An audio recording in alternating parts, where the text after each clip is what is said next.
송은재 TV 시작합니다. 헌법재판소에서 왜 이렇게 윤석열 대통령에 대한 탄핵, 이 선고를 하지 못하고 계속 미루고 있는가? 그 이유에 대한 분석, 이게 이렇게 될 경우에 어떻게 해결될 수 있는가? 그러니까 다음 달 18일에 문형배와 이미선 재판관이 퇴임을 하는데 그 전에는 선고가 내려질 수 있을 것인가? 이런 부분에 대한 분석과 예측, SBS에서 오늘 보도를 한 것입니다. 5대3 데드락에 걸린 헌재라는 제목으로 보도를 한 것입니다. 이 보도를 놓고 헌법재판소의 그 연구관 등 이게 정보가 유출된 것이 아니냐, 헌법재판소가 발칵 뒤집어졌다, 뭐 이런 이야기도 나오고 있는데, 그 부분은 헌법재판소의 정보가 아니어도 이 사실 SBS의 이 보도를 보면 제가 파악하고 있는 지금 헌법재판소의 상황과 거의 대동소이하다라고 하는 점입니다. 이 SBS의 보도를 토대로 이 헌법재판소가 윤석열 대통령에 대한 탄핵 심판, 이걸 어떻게 진행할 것인가 라는 부분 한번 짚어보겠습니다. 먼저 민주당의 이재명이 그 산불 피해 현장을 간답시고 가서 이 뭐 주민들로부터 갖은 욕설도 듣고 또 주민들로부터 폭행까지 당하는, 그 폭행이라고 해서 뭐 별것은 아니고 옷을 가지고 이재명에게 항의하는, 왜 이제야 왔느냐, 뭘 하다 왔느냐, 지금 와서 뭐 사진 찍으러 온 것이냐, 불이나 끄라, 뭐 이런 불만을 들은 것은 당연해 보입니다. 이재명이 아무것도 한 것이 없는데 지금 와서 이 산불 지원, 국회를 장악하고 있다고 해서 이 산불 지원을 가지고 마흔역을 임명하는 부분을 이 전제로 계속 강요하고 압박하고 있는 것은 민주당 이재명이 얼마나 무책임한가라는 걸 드러낼 뿐입니다. 어제 그 이재명에 대해서 선거법 위반 무죄가 난 부분에 대해서 하루 만에 오늘 검찰이 대법원에 상고를 했습니다. 가장 인상적인 것이 그 상고 이유서는 자세하게 지금 해서 며칠 이내로 아마 굉장히 빨리 이렇게 이유서를 제출을 할 겁니다. 오늘 대략의 개요만 이야기를 한 것인데 가장 인상적인 것이 일반인들의 눈에 맞지 않다, 이 판결문이. 이렇게 검찰이나 이 법조인들이 이렇게 이야기하는 경우는 잘 없습니다. 판결문이 어느 부분이 잘못됐다, 법적으로 이렇게 이야기하고 싶어 합니다. 일반인의 시각에 전혀 납득이 안 된다, 이렇게 이야기하는 것은 이례적인 겁니다. 그런데 이게 정답입니다. 어제 그 이재명의 선거법 위반 이 판결문은 일반 국민의 시각으로 본 것이 아니고 이재명의 시각으로 본 것입니다. 그래서 누군가는 뭐 이재명이 판결문을 써준 것이 아니냐 이런 이야기도 하는데 일리가 있는 이야기입니다. 이재명의 시각에서 두 가지 거짓말을 변명하는 것, 그걸 판결문에 그대로 썼을 뿐입니다. 일반인들은 그렇게 생각하지 않습니다. 소위 문해력 이야기도 나왔는데 그 3명의 재판관들, 부장판사들이 도대체 한국어를 알아들을 능력이나 있는 것이냐? 능력이 있겠죠. 왜곡한 것이죠.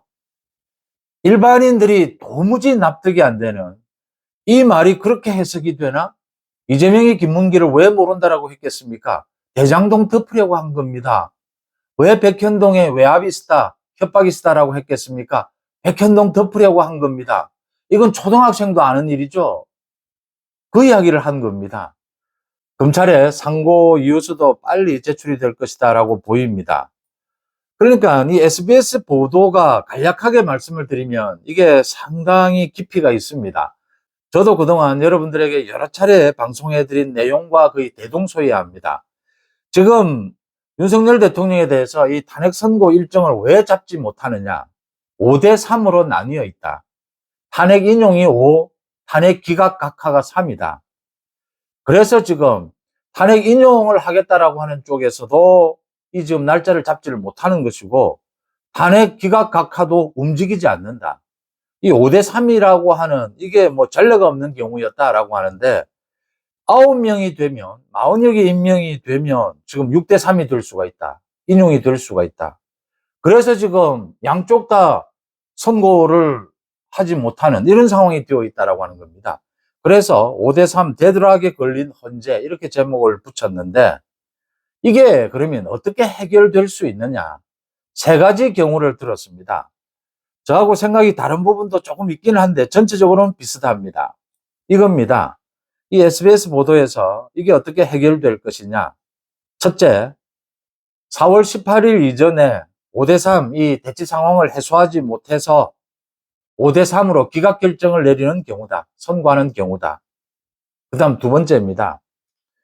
4월 18일까지 이 대치 상황을 해소하지 못해서 재판관 2명이 선고를 하지 않고 퇴임을 해버리는 경우다. 문영배와 이미선이 퇴임을 해버리는 경우다. 그 다음 세 번째입니다. 4월 18일 전에 누군가 한 명입니다. 지금 그러니까 한 명만 인용이냐 기각 쪽이냐 어느 쪽에 서느냐에 따라서 입장을 바꾸느냐에 따라서 대세가 결정된다라고 하는 것입니다. 한 명이 움직이게 되면 이건 선고 일자도 잡아야 할 수밖에 없고 선고를 내리는데 그게 인용이냐 기각이냐 결정될 것이다 라는 점입니다. 이 보도에 대해서 헌법재판소에서 좀 이 정보가 유출된 것이 아니냐 뭐 발칵 뒤집어졌다 이런 이야기가 나오고 있는데 정보가 뭐 특별하게 유출되지 않아도 그동안 나와 있는 모든 정황으로 또 누구나 분석을 해볼 수 있는 일입니다. 헌법재판소가 깜짝 놀랄 수는 있을 겁니다. 왜냐하면 이게 굉장히 적확해 보입니다. 어제 이재명에 대한 그 선거법 위반 그게 무죄 판결이 나면서 이게 헌법재판관들에게는 어떤 영향을 끼쳤을까? 헌법재판관들은 어떻게 받아들였을까? 짐작해 볼 수 있습니다. 지금 탄핵 기각 결정을 내린 재판관들은 확실한 건 3명입니다. 이 정영식 재판관을 비롯해서 3명은 이걸 보면서 기가 차다라고 생각했을 겁니다. 이재명에 대해서 이런 무죄 판결, 이런 판결문이 있을 수가 있느냐. 이게 지금 헌법재판관에게 압박을 가하겠다라는 것이냐. 참 있을 수 없는 일이다라고 생각했을 겁니다. 반면에 문영배를 비롯해서 윤 대통령에 대해서 탄핵 인용을 결정한 이 재판관들은 뭐 이런 틈을 타서 민주당에서 계속 마은혁, 임명 이렇게 압박을 하고 선고를 일찍 하라 이렇게 압박을 하면 한 명이 움직일 수 있는 한 명이 나오지 않겠느냐. 인용 쪽으로 한 명이 서주지 않겠느냐. 이렇게 서로 입장도 나뉘게 될 것이다. 나뉘어 있을 것이다. 이렇게 짐작해 볼 수가 있습니다. 한 명은 김형두가 될 것으로 보입니다. 그러니까 5대3으로 지금 선고를 내리면 됩니다. 기각입니다. 5대3으로 선고를 내리는 것이 합리적입니다. 그런데 지금 문영배, 이미선이 끝까지 4월 18일 이전에 선고를 내리지 못하겠다. 버티게 되면 김형두입니다. 김형두 재판관은 굉장히 뛰어난 재판관입니다. 그래서 윤석열 정부에서도 이 김형두가 사실은 김명수 대법원장이 추천한 몫이긴 한데 윤석열 정부에서도 대법원장으로까지 고려를 했던 인물입니다. 김형두 재판관은 합리적으로 알려져 있습니다. 잘 아시다시피 이준숙 방통위원장 때도 김형두는 기각 결정을 내렸습니다. 김형두 재판관이 기각, 각하, 기각입니다. 기각 결정으로 서게 되면 4대4가 되는 겁니다. 그러면 깔끔하게 끝나는 겁니다. 선고 일자도 바로 잡아야 합니다. 이제 기각 선고를 하게 되는 겁니다. 그렇지 않다면 아마 4월 18일을 넘어가게 될 것이다. 문영배, 이미선은 끝까지 버틸 것이다. 결정 선고를 하지 않고 버티는 이런 경우가 될 것이다. 참 무책임한 경우입니다. 이건 지금 단순한 법리 싸움, 비상계엄에 대해서 이게 위법 위헌이 있느냐, 중대성이 있느냐 이런 차원을 더 넘어서서 이재명이라고 하는 또 이재명의 볼모로 잡힌 저 민주당이 저질러온 그 줄 탄핵에 대해서 가장 잘 알고 있는 사람들이 그 폐해에 대해서 가장 잘 알고 있는 사람들이 헌법재판관들입니다. 다른 사람들은 다 포기해도 4명, 이 4명의 합리적인 재판관들의 결단이 임박했다라는 점을 읽을 수가 있습니다. 정은재 TV 마칩니다. 고맙습니다.